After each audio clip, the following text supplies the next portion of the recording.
सबसे पहले ये वीडियो देखो। ब्रिटिश कंपनी डेलारू का भारतीय रिजर्व बैंक नोट मुद्रा प्राइवेट लिमिटेड के साथ एक कॉन्ट्रैक्ट था बैंक नोट का पेपर सप्लाई करने के लिए। अब जुलाई अगस्त 2010 में ये बात नोटिस में आई कि डेलारू द्वारा सप्लाई किया जा रहा पेपर प्रिस्क्राइब्ड स्पेसिफिकेशंस के मुताबिक नहीं था। कंपनी ने बाद में इस कमी को स्वीकार किया, जिसके बाद मनमोहन सिंह सरकार द्वारा इस ब्रिटिश कंपनी को सिक्योरिटी क्लियरेंस मना कर दी गई। हाँ, ये बात सच है कि साल 2011 में जब प्रणब मुखर्जी फाइनेंस मिनिस्टर थे तो उन्होंने डेलारू कंपनी की सिक्योरिटी क्लियरेंस रिजेक्ट कर दी थी। पर यहाँ ध्रुव राठी बहुत ही चालाकी से वो बात छुपा देता है जो असली कंट्रोवर्सी है। मैं आपको पूरा स्कैम बताता हूँ, इस वीडियो को पूरा देखना और आगे भी शेयर करना। डेलारू एक ब्रिटिश कंपनी है जो बैंक नोट्स और करेंसी सिक्योरिटी फीचर्स डिजाइन और प्रोड्यूस करती है। 2004 में जब यूपीए गवर्नमेंट आई तो इस कंपनी को सिक्योरिटी थ्रेड सप्लाई करने का कॉन्ट्रैक्ट मिलता है और ये कॉन्ट्रैक्ट अप्रूव किसने किया?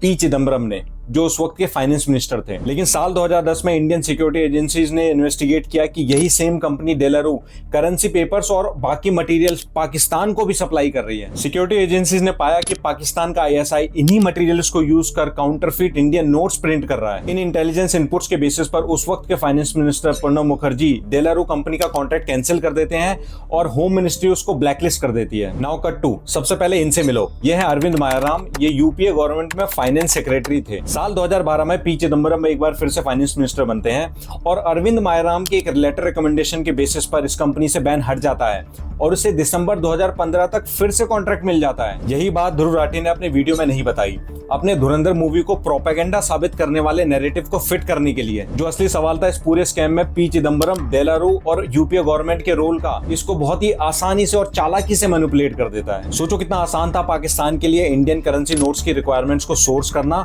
और बल्क में प्रिंट करना, जो इवेंचुअली हवाला के थ्रू आतंकवाद फैलाने के लिए यूज हो रहा था। कोइंसिडेंटली ये वही पीरियड था जब 26/11 हुआ, कश्मीर में स्टोन पेल्टिंग के इंसिडेंट्स इंक्रीज हो गए और सिक्योरिटी एजेंसीज पर नक्सल हमले भी बढ़ गए। साल 2023 में सीबीआई अरविंद मायाराम को इस केस में बुक करती है और एफआईआर में कहा गया कि उन्होंने बिना फाइनेंस मिनिस्ट्री के क्लियरेंस के डेलारू कंपनी को 3 साल का एक्सटेंशन दे दिया। लेकिन क्या एक सीनियर ऑफिशियल बिना फाइनेंस मिनिस्टर को बताए इतना बड़ा डिसीजन ले सकता है? इसका फैसला मैं आपके ऊपर छोड़ता हूँ। और हाँ, कहा तो ये भी जाता है कि साल 2015 आते आते इंडिया में काउंटरफीट करेंसी नोट्स का इशू इतना बड़ा हो गया था कि 8 नवंबर 2016 को एक बहुत बड़ा फैसला लिया गया। क्या था वो बड़ा फैसला? कमेंट करके बताओ and I will see you in the next video.